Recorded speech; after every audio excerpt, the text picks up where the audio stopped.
Ma olen tabanud end mõttelt, et loodusesse minnes ei tasuks endale mingisuguseid konkreetseid eesmärke seada. Sest kui on soov õppida iseenda ja ümbritseva maailma kohta midagi uut, siis saame seda kõige paremini teha avatud meeltega.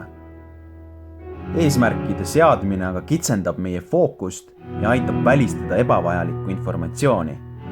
Kindlasti on sellel oma koht, kuid looduses on tõesti nii, et kui keskendud otsimise asemel kogemisele, leiad enda jaoks oluliselt rohkem.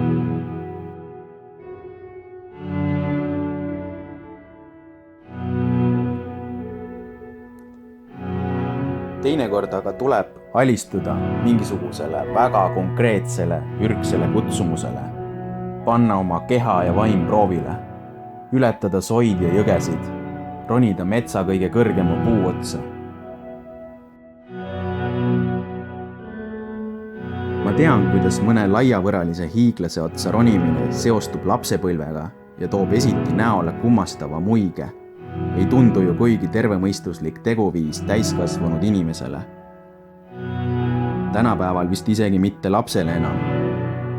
Ma leian, et maailmas, kus inimesed maksavad siseruumis jooksulindil sörkimise eest, võiks vahel sellise elukorralduse peale lausa vilistada.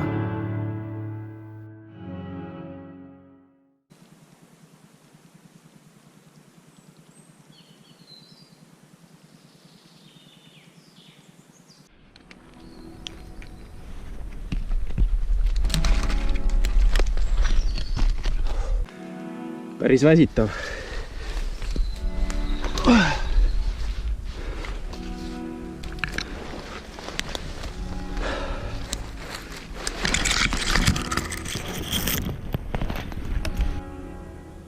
Mõnus selline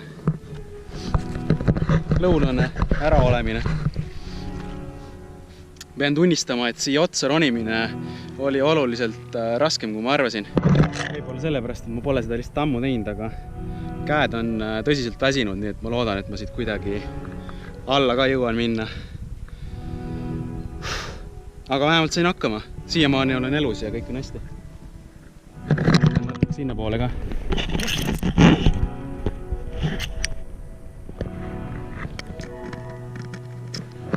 Äge värk.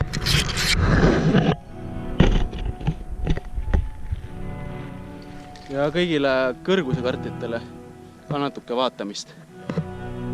Väga siuke mõnus vaade.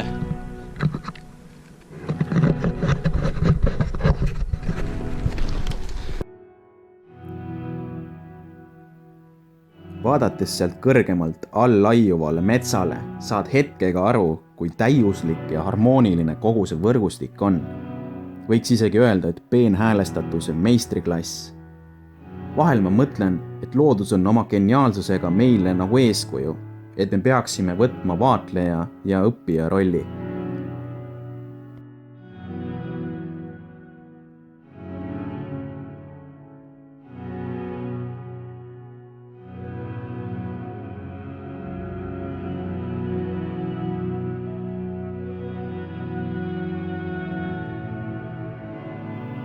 Mõni puu on nagu tempel.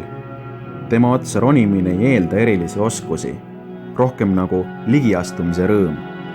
Kuid temani jõudmiseks tuleb läbida kõik võimalikud maad ja veed. Visahinge tunnistuseks teenime välja erilise vaate paikades, kus aeg jääks justkui seisma. See näib kui kivisse raiutud paratamatus, et ehedaima looduskogemuse ja kohaloleku kogemise eelduseks on iseenda proovile panek. Teisiti olekski raske iseenda kohta midagi uut õppida.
Pole üldse paha siin istuda niimoodi.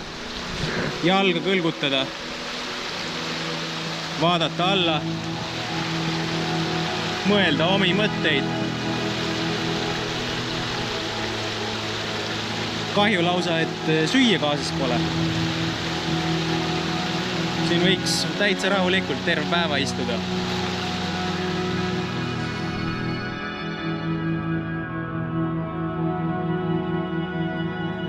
Vahutav kärestik on minu jaoks kui meenutus, et miks ma seda kõike üldse teen. Ei kusagilt kulgevad molekulid paisatakse hetkeks mingisugusesse kaosesse, kus nad vapralt oma kohta asuvad otsima. Ja lõpuks leiavadki ja kulgevad vaga veena edasi. Usun, et loodus võib olla otsetee iseendani, oma tasakaalupunkti leidmiseni.